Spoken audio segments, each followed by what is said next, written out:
찬양을 들으면서 우리 하나님께서 우리 힘겹게 살아가는 우리들, 그리고 특별히 우리 불교권, 그리고 무슬림권, 공산권, 또 여러 독재하에서 숨죽이며 기도하고 조용하게 찬송을 간신히 부르는 수많은 박해받는 성도들이 생각이 났고요. 그래서 하나님께서 그들에게 너 근심 걱정 말아라 이렇게 위로해 주시는 것을 함께 느껴보았습니다. 사랑하는 여러분, 오늘은 대림절 두 번째 주일입니다. 저에게는 좀 독특한 경험이 있습니다. 제가 고등학교를 대학로 해화동에 있는 동성고등학교, 천주교 학교죠. 거기를 다녔는데 중고등 학생 다 합쳐서 아마 2,000명도 넘을 거예요. 그런데 그 당시 까만 양복과 교모를 썼던 우리 옛날 분들은 다 기억나실 거예요. 그렇지만은 제가 가슴에 그 까만 교복에 은빛 십자가를 달고 늘 학교를 다녔습니다. 그러니까 뭐 선생님들은 다 저를 알죠. 저 독특한 녀석, 유독 십자가를 가슴에 달고 다니는 아이. 천주교 학교였지만은 제가 기독교인이라는 것을 이제 많이 주변에서 선생님들 또 주변 학생들이 다 알죠. 그때 제 마음의 소원은 그거였거든요. 하나님, 죄 짓고 싶지 않습니다. 죄 짓지 않고 살게 해주세요 라는 그 마음이 정말 간절했고요. 그렇게 애를 썼습니다. 그런데 그래서 한 1년쯤 지나니까 제가 도소부 동아리 활동했는데 도소부 반장인 친구가 정곤아, 나 너의 교회 다니고 싶다. 가도 되니? 근데 그 친구 집은 저희 다닌 교회하고 거리가 꽤 멉니다. 그 옛날에 버스 타고 한참 걸리는 거리인데도 자발적으로 오겠다 그래가지고 어이구 이게 웬일이야? 그래서 되지? 그래가지고 신앙생활 그 친구가 했고 오랫동안 열심히 하면서 그러나 인생에 여러 질곡도 있었어요. 그러면서 10년 전에 지금은 장로이지만 10년 전에 결단을 하죠. 내 남은 인생은 믿음으로 살겠다. 큰 시련이 있어서 결단합니다. 남은 인생은 정말 나는 믿음으로 살 거야. 그래서 지금까지 아름다운 신앙의 모습으로 살아가는 친구가 있습니다. 여기까지는 참 아름다운데요. 그래서 고등학교를 졸업하고 대학을 다니고 사회 활동을 하고 이곳저곳 사람들 만나고 다니면서부터 도저히 십자가를 달 수가 없는 거예요. 그렇게 살 자신이 없는 거예요. 그러니까 고등학생 때는 가정, 학교, 교회만 다니니까 울타리가 거기잖아요. 그러니까 훨씬 죄를 덜 짓는 거예요. 근데 사회로 나가니까 너무나도 힘든 거예요. 죄 안 짓는 것이. 그래서 그때로부터 지금까지 가슴에 아직 십자가를 못 달고 다닙니다. 야, 이걸 우리 성도님들이 일상 사회생활 하시면서 우리의 삶 속에서 얼마나 믿음으로 산다는 것이 힘든 일인지 저는 개인적으로 너무나도 잘 이해하고 있습니다. 그래도 우리의 살 길은 예수 그리스도. 한 번 더 합시다. 그래도 우리의 살 길은 예수 그리스도. 아멘. 왜냐하면 예수님이야말로 하나님이 누구시며 하나님이 어떤 것을 약속하셨고 그리고 어떻게 우리를 도우시는지 그것을 완전하게 보여주신 분이 예수 그리스도이시기 때문에 그렇습니다. 그러니 이제 좀 극단적인 편으로 다른 건 몰라도 예수님은 알아야 돼요. 다른 공부 안 해도 예수님 공부는 해야 합니다. 다른 열정은 없어도 예수님을 알고자 하는 그 열정만큼은 식어져서는 안 되지요. 아무리 바빠도 예수님을 더 알고 싶은 여기에 시간을 들이는 것까지 아까워하면서 바쁘다? 읽을 책이 많다? 가볼 곳이 많다? 먹을 곳이 많다? 이거는 정말 인생의 주객이 전도된 거고 정말 중요한 것을 놓치는 가장 어리석은 인생입니다. 근데 솔직히 우리 고백해 봅시다. 우리 자녀들 보세요. 우리 자녀들이 그런 깨달음이 지금 와 있을까요? 우리 아들들, 우리 딸들, 손자, 손녀들이 할아버지 저는 깨달았습니다. 다른 거 못하고 안 하고 못 가고 좀 덜 사용해도 예수님을 아는데 우선적인 시간과 열정과 그리고 공부해야 된다는 것을 깨달았습니다. 고등학교 다니는 손자한테 그 얘기 들으면 이 기쁨은 이루 말할 수 없겠죠. 근데 현실적으로 과연 얼만큼 우리의 믿음의 품 안에서 소위 자란다고 하는 우리의 아들, 딸들, 손자, 손녀들이 이 예수 그리스도를 발견하고 주님 안에서 인생을 깨닫고 주님 안에서 세상 보는 눈이 활짝 열리고 주님 안에서 세상에 줄 수 없는 참된 기쁨과 평안을 얻을 수 있을까? 우리의 계속적인 숙제가 될 겁니다.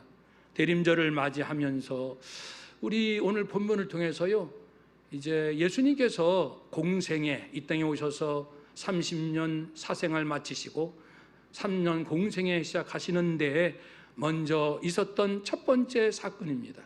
어떤 내용인지 살피면서 우리 예수님이 왜 오셨어요? 라고 다시 한번 질문하며 오늘 본문 안에서 주는 메시지를 받읍시다. 그래서 내 인생의 목적은 바로 그거야 라고 확실한 깨달음을 얻어서 이 세상 아무리 요동치고 흔들린다 할지라도 나는 예수의 길을 따르겠습니다. 그런 결단이 있기를 소망해 봅니다. 세례 요한 얘기지요. 세례 요한은 예수님보다 6개월 먼저 태어난 사촌 형이죠. 그리고 이제 예언자 활동을 합니다. 그의 아버지는 제사장이고요. 믿음의 신실한 집안의 그 자녀로 태어났습니다. 성장했고요. 그가 이제는 때가 되어서 드디어 하나님의 주신 사명을 따라 오늘 본문으로 들어갑니다. 이제 이사야글 2절 말씀은 말라기, 3절 말씀은 이사야 예언인데 합쳐서 대표적으로 이사야의 글로 소개가 됩니다마는 400년 전 말라기 선지자를 통하여 이런 예언을 하나님은 주셨지요. 보라, 내가 내 사자를 내 앞에 보내노니 그가 네 길을 준비하리라. 그러니까 마치 출애굽 기억하시죠? 하나님께서 그 말할 수 없는 고통과 핍박 가운데 살고 있던 자기 백성 이스라엘을 출애굽시키셔서 해방시키셔서 약속의 땅 가나안 땅에 가기 위하여 광야를 통과해야 되는데, 자, 출애굽은 내가 했으니 광야는 네가 알아서 하렴, 이렇게 하신 것이 아니고 이스라엘 백성이 광야를 통과하기 위하여 하나님께서는 사자, 하나님의 사람을 먼저 보내어라는 표현을 출애굽기 23장에서 하십니다. 그러니까 하나님은 출애굽도 하나님이 단행하셨고, 그리고 광야는 척박한 먹고 마시고 잠자는 기본적인 것도 보장이 안 되는, 현실적으로는 그런 속이지만 하나님께서는 준비하셨다고 합니다. 내 눈에는 안 보여요. 근데 하나님은 준비하셨다고 말씀합니다. 눈에는 보이지 않지만 준비되어 있습니다. 한번 따라 합시다. 눈에는 보이지 않으나 하나님은 준비하십니다. 아멘. 그래가지고 사자를 네 앞에 먼저 나의 사람 보낼 테니까 걱정 말라. 너 근심 걱정 말아라. 오늘 찬양 그러듯이 제2의 출애굽이라 별명을 붙일 만한 이 사건, 그러니까 이스라엘 백성들이 메시아가 오기 전 두 가지 좀 특이한 현상이 있었어요. 종교 지도자들부터 타락하니까 백성들은 더 말할 것도 없는 거예요. 그러니까 전체가 하나님의 마음을 아프게 하는, 물론 극소수 남은 자들은 있지만 그러한 절망의 상태가 하나 있었고요. 또 하나는 그러니까 반동으로 또 한편에서는 아니 우리를 구원해 주신다는 그 엘리야 선지자, 아니 그 모세가 말한 그 선지자 메시아는 언제 올까, 언제 오는 걸까 하라고 간절한 또 기다림이 있었습니다. 철저히 칠흑 같은 삶을 살면서도 그래도 양심 속에 그거는 있었나 봐요. 아유 우리가 이렇게 사는 거 안 되는데 뭔가 구원의 길은 없을까, 언제일까라는 것이 있었지요. 그때 이제 세례 요한이 등장을 합니다. 세례 요한의 역할은 메시아께서, 예수 그리스도께서 이제 천국의 복음을 전하실 것이고, 그리고 말로만 하면 안 되니까 병을 고치시고, 왜냐하면 그 당시 병은 못 고친다는 의미예요. 오늘로 말하면 역시 불치병, 난치병입니다. 도저히 의술로도 고칠 수 없는 것을 뜻하는 거예요. 그런 절망적 상황, 육체의 문제, 마음의 문제, 병든 사회 제도적 문제, 그리고 잘못된 가치관, 문화, 몽땅 천국의 복음으로 다 치유하시고 야단치시고 몰아내시고 이런 일을 하실 분이 메시아이시거든요. 그러니까 세례 요한은 자기 사촌 동생이기도 하지만 영적으로 메시아이신 예수 그리스도, 그분께서 오셔서 말씀을 전할 텐데, 그분께서 오셔서 기적을 행하실 텐데, 그분께서 오셔서 사람들 예측할 수 없는 정말 깜짝 놀랄 만한 일들을 많이 하실 텐데, 마음으로 이해하고 마음으로 받아들이고 소화할 만한 준비가 되어야 되지 않겠습니까? 그런데 자기 생각으로 비판하고 정죄하고 자기 생각으로 예수님을 이렇게 논쟁하고 그렇게 해가지고는 구원을 얻을 수가 없잖아요. 그래서 세례 요한의 임무는 사람들로 하여금 너무나도 영적으로 도탄에 빠진 지도자나 백성이나 할 거 없이 그들이 이제 메시아의 말씀을 잘 겸손히 마음을 찢고 받아들일 수 있는 마음의 그릇을 준비하는 이 일을 하는 거예요. 그래서 두 가지 했죠. 하나는 회개하라, 회개하시오. 유대인들의 회개라는 단어는 물론 익숙합니다. 하나님으로부터 멀어진 삶에서 돌아서서 하나님께서 기뻐하는 삶으로 돌아오는 것, 회개하라. 그거야 물론 이제 듣기는 괴롭지만 마음으로 다 느끼죠. 자기들의 삶이 자기들이 봐도 아닌걸요. 이건 분명히 하나님이 기뻐하지 않는 거야. 알면서 죄 가운데 늪에 빠지듯이 회개하시오. 그러면은 마음이 괴로우면서 오 주여 그러겠죠. 두 번째는 세례를 베풉니다. 요단강가에서 이제 세례를 베풀죠. 외치는 건 유대강야에서, 세례는 요단강에서 이제 세례를 베푸는데 요게 좀 문제가 돼요. 왜냐하면은 유대인들의 생각에 세례는 누가 받는가? 포로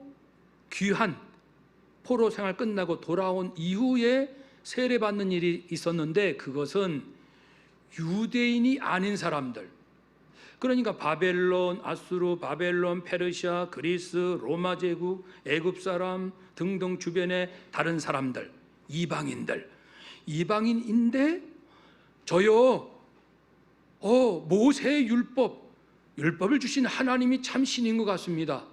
저도 유대 교인이 되겠습니다. 저를 받아주시겠습니까? 그래가지고 그 서약을 한 다음에 유대교로 개종하는 사람에 한해서 세례를 베풀었거든요. 그러니까 기존 유대인 입장에서는 세례는 우리가 왜 받아요? 저 이방인들이나 받는 것이지 라고 마음이 굉장히 불쾌했을 거예요. 그래도 이제 염치는 있어가지고 우리가 정말 못되게 살아가고 있는데 세례 요한, 그래도 우리가 존경하는 저 세례 요한이 400년 동안 선지자다운 선지자가 없었는데 드디어 하나님의 음성을 들려주는 세례 요한이 말하니 저가 혹 엘리야일지도 모른다. 그런 존경과 두려움 가운데 그가 말할 때 알겠습니다. 그래서 자기 죄를 자복하고 많은 유대인들이 세례를 받게 됩니다. 예수님도 받게 되죠. 그것은 이제 본문 이유지만은 오늘은 다루지 않습니다. 그렇게 해서 물세례를 베푸는데 좀 이상한 이야기를 전하지요. 7절 보면요, 그가 전파하여 이르되 나보다 능력이 많으시니가 내 뒤에 오시나니 나는 굽혀서 그의 신발끈을 풀기도 감당하지 못하겠노라. 우리 8절을 읽읍시다. 나는 너희에게 물로 세례를 베풀었거니와 그는 너희에게 성령으로 세례를 베푸시리라. 아멘. 그러니까 이 나름 경건하게 살던 요한이죠. 낙타 털 옷 입고 허리에 가죽띠, 메뚜기, 야생꿀을 먹는 게 당시 금욕주의 쿰랑 공동체 사람들의 모습과 매우 유사합니다. 어쨌든 그는 거룩한 삶, 경건한 삶, 금욕적인 삶을 살면서 주님의 오심을 준비하는데 예수님에 대하여 말하기를 그분은 나보다 능력이 많으시다. 나는 감히 그분의 신발끈을 풀지도 못하겠노라. 당시에 종은 집 주인이 외출하다 들어오면 그 발이 샌들을 신고 다니는데 먼지 때 엄청 더럽거든요. 그럼 먼저 신발끈을 풀고 발을 씻기는 일부터 하는 것이 종의 역할입니다. 그래서 그 당시에 이 학생들이 스승에게 가르침을 받을 때 마치 종이 주인을 섬기듯 깍듯이 스승을 모셨습니다. 그러나 한 가지는 안 했어요. 뭐냐면 스승의 발을 씻기는, 더러운 발을 씻기는 일은 안 했습니다. 그만큼 발을 씻긴다는 것은 가장 낮은 자가 하는 일로 인식이 됐는데 세례 요한, 모든 사람이 존경하는 세례 요한, 이 시대에 깨어있는 참된 선지자, 그런 우러러봤던 세례 요한이 나는 그리스도 메시아, 그분, 내가 허리를 굽혀서 그분을 발을 씻기는 거, 그거 말고 신발끈도 풀 자격이 없다. 이렇게 고백을 하는 거예요. 그러니까 그분은 위대하시다, 그분은 하늘로부터 오시는 분이시다 라는 신앙 고백이 담겨 있습니다. 그래서 그분은 나는 물로 세례를 베풀거니와 그분은 무엇으로요? 성령으로 세례를 베풀리라. 그래서 성령 세례를 약속해 주시지요. 성령 세례는 이것입니다. 예수님이 오셔서 이제 예수님의 그 모든 삶 가운데 성령과 함께 하시고 성령 강림으로 예수님 부활 승천하시고 성령님이 오셔서 함께 기도하는 자에게 성령이 강력하게 임하시니까 각 사람이 방언을 하면서 각 사람 머리 위에 불꽃 같은 그 불의 혀 같은 것이 형상으로 보이는 신비로운 사건이 있습니다. 그 성령의 강력한 사건, 물론 세례와 충만의 사건이 함께 있겠습니다만은 떼내서 성령 세례만 보면은 성령 세례란 성령께서 나의 성도의 그 영혼을 어루만져 주시고 터치해 주셔서 마치 어리석은 자를 선생님이 얘야 일로 와봐, 너 지금 이거 모르고 있구나, 내가 잘 설명해 줄게. 인생은 그렇게 사는 게 아니고 그 물건은 이렇게 만드는 거야, 이 기술로 해봐. 무엇이든지 이렇게 깨우쳐 줄 때 이 학생이 이거구나, 내가 이걸 몰랐네 라고 이성, 생각이 깨어나잖아요. 이성의 역할이라면은 역할이라면 내게 있는 영은 성령에 의해서 깨어난다는 거예요. 선생의 가르침이 아니고 인간의 가르침이 아니라 성령 하나님께서 오셔서 인간의 영을 터치하시고 깨우쳐 주시고 그 영이 깨어나도록 역사하시면 뭐라고 고백하냐면, 한번 따라 합시다. 하나님, 저는 죄인입니다. 그리스도께서 저를 위하여 죽으셨습니다. 예수는 그리스도이십니다. 저는 주님을 영접합니다. 아멘. 이 고백을 하는 거예요. 성령이 역사하시면. 그 사람이 지식으로 노벨 평화상, 노벨 문학상, 노벨상 받은 수많은 사람들이 있어요. 그 사람들 중에 예수님을 진실로 믿는 자가 있는가 하면 예수 누군데? 나는 이 분야의 세계적인 권위자야. 근데 예수는 누군데? 나 모르겠는데? 나는 그렇게 안 믿어. 무슨 예수는, 이러한 노벨상 수상자가 수두룩합니다. 그러니까 성령이 아니고서는 예수가 그리스도, 나는 죄인, 그분이 나를 위하여 생명을 내어주심으로 내가 영원한 저주로부터 완전히 해방되고 하나님의 자녀가 되었다는 이 사실을 믿을 수도 없고 입으로 시인할 수도 없고 그리고 하나님을 찬양할 수도 없다는 것이죠.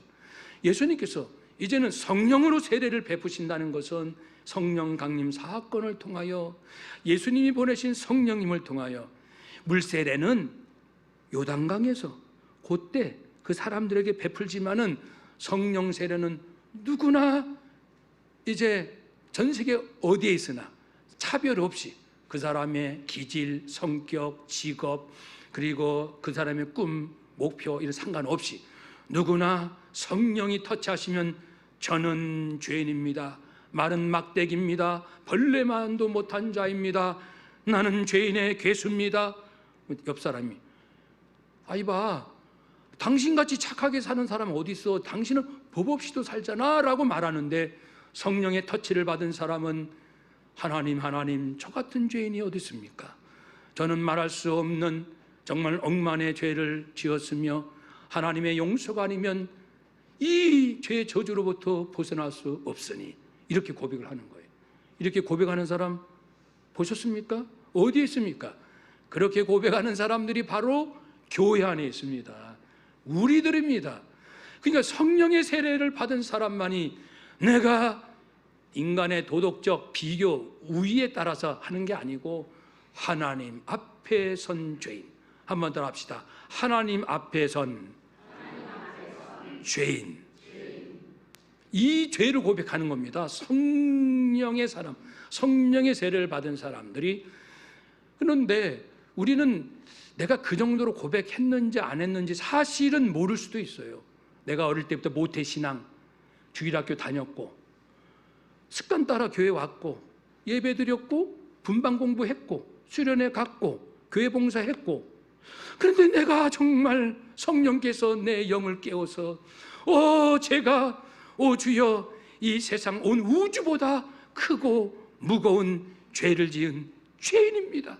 하나님, 저는 주의 용서가 아니고서는 제가 지은 죄값 용서받을 길이 없습니다. 주여 이 죄인을 용서하옵소서 라고 우리 아들들이 고백했는지, 우리 딸들이 정말 고백하고 있는지 지금 아무도 알 길이 없습니다. 심지어는 우리도 몰라요. 우리끼리도. 이 성령의 사건, 성령의 역사, 성령의 세례. 그래서요, 예수님께서 그것 때문에 오신 거예요. 물론 당신께서 십자가에 죽으셔서 죄인들의 죄를 대신 치르시는, 죄값을 치르시는 희생의 제물로도 오셨지만 이것이 우리 안에 들어오려면 성령의 역사만이 가능한데, 그러니까 이 대림절, 성탄절 맞이하면서 가정에 우리 친척들을 한번 생각해요. 우리 친구들, 우리 직장 동료들, 회사에 가면은 회사에 그 목표가 있잖아요. 얼만큼 물건을 팔아야 되고, 얼만큼 결과가 나와야 되고, 또 학생들 이 점수를 올려야 되고, 등등. 이 속에 살고 있는데, 정신없이 우리가 살고 있는데, 한 발짝 뒤로 물러서서 하나님 앞에, 하나님, 우리 자녀들, 우리 친구들이 성령으로 세례를 받았나요? 저들이 마음을 찢고 자신이 그리스도의 피값이 아니면 용서받을 길이 없다는 그러한 죄인인 것을 알고 있나요? 고백하고 있나요? 라는 질문을 한 걸음 뒤에 머물러서 질문을 한다면 문제는 좀 심각해집니다. 사실은. 왜냐하면 성령의 사람들, 성령의 그 세례를 받고 그런 믿음으로 고백하고 이어서 성령의 열매, 성령의 충만함을 받거든요. 성령의 충만함, 성령께서 강력하게 우리를 사로잡아주시면 완전하진 않지만 성령의 열매, 그리스도의 인격을 점점 나도 모르게 닮아가게 되고, 성령의 은사, 교회 안에서 모여서 우리가 개모임 하자고 모이는 거 아니잖아요. 개모임. 여기 취미 동아리가 아닙니다. 여기는 예수는 그리스도십니다. 여러분, 당신의 죄를 위하여 그리스도께서 저주받으셨습니다. 주님은 살아계십니다. 천국에 계셔요. 다시 오십니다. 이 복음, 구원의 복음, 하나님의 아들 복음의 시작이라 이 복음을 전하기 위해서 모였습니다. 그러기 위해서는 우리가 공부를 먼저 해야지. 성경 공부합니다. 우리를 구원하신 하나님, 하나님께 감사드리자 기쁨의 예배를 드립니다. 믿음을 더 잘하기 위해서 훈련합니다. 말씀만 전하면 되겠어? 현실적으로 어렵게 살아가는 사람들이 이렇게 많은데 우리 헌금해서 구제, 봉사에 힘을 쓰자. 또 그것도 하는 거고요. 그래서 우리가 모인 곳이 교회입니다. 그러니까 예수님 마음에는 내가 너에게 성령의 세례를 줄게, 성령의 세례를 줄게. 그러면서 이제 거룩한 교회가 만들어질 거야. 교회는 등불이요 세상의 빛이다. 그렇게 예수님은 우리에게 당부하시지 않았습니까? 너희는 세상의 빛이다. 너희는 세상의 소금이다. 소금이 그 맛을 잃으면 사람들에게 짓밟힌다. 짓밟힌다.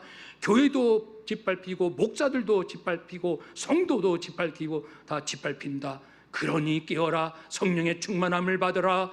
이제 우리 안에, 사실 내 안에는 거룩함이 없죠. 돌아서면 죄 짓기 쉬운 게 우리들이에요, 솔직히. 제가 고등학교 때까지는 열심히 했는데 졸업하고 나서 사회 가보니까 혼자 거룩하게 산다는 게 거의 불가능하더라고요. 야, 친구들아, 이렇게 하자. 어디 가자. 안 해. 싫어. 완전히 왕따예요. 뭐 아무것도 못 하겠어요. 비유도 맞춰줘야 되고 가치도 가야 되고. 아이고, 이거 믿기 어렵다는 것은 대학생 때부터 저는 깨달았습니다. 그러니까 목회자는 되었지만 언제나 이 눈에 눈물이 어리는 것은 우리 성도님들이 얼마나 예수 믿기가 힘들까? 우리 성도님들이 사회생활 하면서 얼마나 예수님 믿기가 힘들까? 그거를 아는 거예요. 그걸 아는 거예요. 특별히 자영업 하시는 분들, 사업하시는 분들 얼마나 힘들까? 피눈물 흘리는, 잠을 이루지 못하고 피 말린다는 이 얘기를 너무나도 많이 자영업 하신 분들한테 들었기 때문에, 저는 목회자지만 사회생활은 안 하지만 성도님들만 생각하면 가슴이 찢어지고 얼마나 힘드실까 우리 성도님들.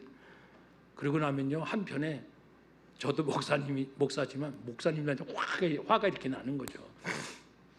솔직히 한국 교회 이렇게 세상으로부터 욕먹는 이유 중에 70%, 80%는 누구 때문입니까? 목사님들 때문입니다. 목회자들, 저도 포함해서. 교회 망신은 목사들이 다 시킨다 라고 말해도 될 정도. 어디 가서 성도, 어느 교회 성도 이렇게 만나면 제가 목사입니다 라고 말하는 순간 저는 너무나도 성도님에게 미안해서, 부끄러워서, 제가 목사라는 사실이 부끄럽고 너무나도 그분한테 죄송해서 그런 마음이 있거든요.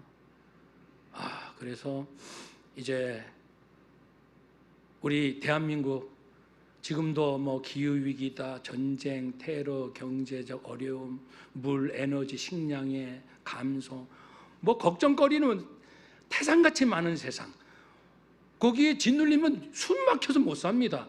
우리는 비록 연약하지만 내가 언제 거룩해서 구원받았나요? 그리스도의 피값, 그리스도의 은혜. 그런 것처럼 내가 거룩하게 사는 것도 여전히 역시 성령의 도우심이 아니면 안 되거든요. 한번 따라 합시다. 성령님, 제발 도와주세요. 저희들은 연약합니다. 죄와 싸워 이길 수 있는 하늘의 권능을 주시옵소서. 이 땅의 목사님들을 새롭게 하옵소서. 아멘. 간절히 기도해 주시기를 바라며, 이제 우리 서로 또 불쌍히 여기고 서로 축복하면서 다시금 새 출발할 수 있는 새로운 역사를 대한민국에서 열 수 있는 우리 당산동 교회와 한국교회 우리 모두가 되시기를 주의 이름으로 축복합니다. 아멘. 기도하겠습니다.